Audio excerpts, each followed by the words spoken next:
வானத்துல நீங்க சாயந்தர நேரத்துல காலை நேரத்துல பாத்தீங்கன்னா வி ஷேப்ல ஒரு பறவை பறக்கும். நீங்க கூகுள்ல கூட அடிச்சு பாருங்க வி ஷேப் பேர்ட்ஸ்னு. இதுதான் டீம் ஒர்க்ன்றாங்க. அந்த வி ஷேப் பறவையில ஃபர்ஸ்ட் பறவை இருக்குல்ல, அது அவ்வளவு எஃபர்ட் போட்டு அடிக்குமா பறக்கிறதுக்கு. அதுக்கு ரெண்டாவது வர்ற பறவை இருக்குல்ல, அது அவ்வளவு எஃபர்ட் போட தேவையில்லை, 80% ஆஃப் எஃபர்ட் போட்டா போதும். அடுத்த லெவல்ல இருக்காங்கல்ல, இப்படி அந்த எஃபர்ட் வந்து குறைஞ்சிக்கிட்டே வரும்.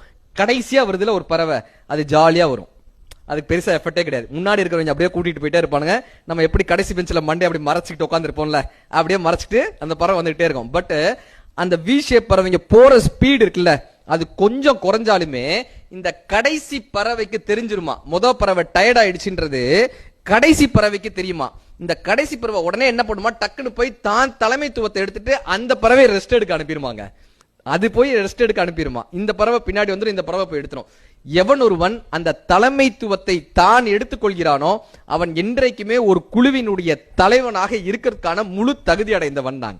Leadership is not an position, it's an action நமக்கு